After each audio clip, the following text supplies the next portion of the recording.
ku bilaabay sanadkan ugu horeysay guddiga aqalka sanadka qaar ka mid ah xubnaha ayagu waday kiiska Somaliland ee ahayd in ay doonayaan in xogo laga helo Somaliland iyo hor socodkeeda iyo sidoo kale in ciqaad la sameeysto ayaa ugu dambeyntii guddiga xiriirka dibadda ee aqalka odayaasha ee Senate Foreign Relations Committee ay ansixiyeen kadib markii ay soo gudbiyeen dhowr ka mid ah senataro kiiskan ee loo yaqaan Somaliland Partnership Act oo ay markaasi bishii Maarso ee sanadkan ay gudbiyeen senatarada kala Jim Risch ee gobolka Idaho xisbiga huriga ayaa hor qaadayay arrintan iyo sidoo kale senatarada kale Chris Van Hall oo dimuqraadiga kaasi oo ka soo galay gobolka Maine iyo waliba xubno kale oo kamid yahay Mark Ronneris waxayna ay sheegeen in arrintan ay ka doonayaan in waaxda arrimaha dibadda ee dalka Mareykanka ay xog ka keento arrimaha Somaliland isla markaana la bedelo waxay ugu yeereen siyaasadda waqtigeedu dhacay ee hore waxay ku tilmaameen siyaasad waqtigeeda laga soo gudbay isla markaana la jaan qaadi karin marxaladda geeska Afrika ka taagan iyo loolanka adag ayay yiraahdeen waxa loo yaqaan waxay ugu tilmaameen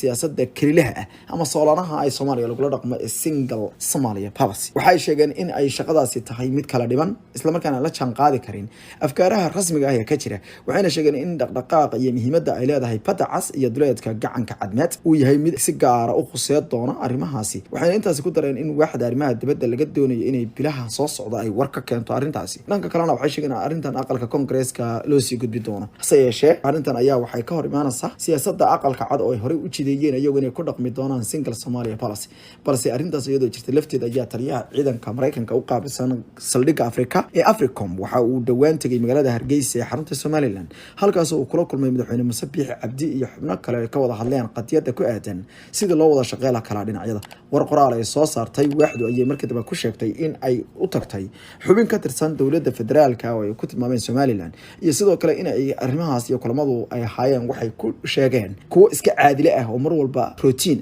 oo aan ahayn wax cusub waa siday ku sifeeyeen dhanka kale iyadoo oo ay Somaliland ay ka jirtay buuq iyo cabsi ku aadan in dad mudaharaado iyo qalalaasa ay ka abuuraan deegaanada ayaa ugu dambeyntii waxaa beesha caalamka xubnaha taageera Soomaaliya ay ugu yeereen in ay barnaamijyadaasi la joojiyo sidoo kalena la qaato nabad xubnahan ayaa waxay soo saareen war qoraal iyagoo sheegay in ay muhiim tahay in la ilaaliyo nabadgelyada halkaas ka jirta warka ay soo saareen xubnaha beesha caalamka ayay waxay sheegeen inay taageeraan mar walba dimuqraadiyadda Somaliland kana xun yihiin rabshadihii dhawaan ka dhacay ay yiraahdeen caasimadda Hargeysa beesha caalamka ayaa madaxda iyo kuwa mucaaradka ee Somaliland waxay ugu baaqeen inay isxakameeyaan oo ilaaliyaan nabadda iyo deganaanshaha isla markaana ay muhiim tahay in dhinacyada khilaafyada ka dhex jira lagu dhameeyo wada hadallo wax ku ool ah wasadalka u dhigeen dalalka Denmark, Finland, Netherlands, Norway, Sweden, boqortooyada Britain, midowga Yurub ayaa kamid ahaa kuwa markaasi warka soo diray oo iyagu sheegay in ay arrintaas ka dalbanayaan mucaaradka u hadlay ayaa waxay sheegeen dhawaan in ay joojiyeen kadib markii ay la kulmeen ay yiraahdeen dad erga hase yeeshee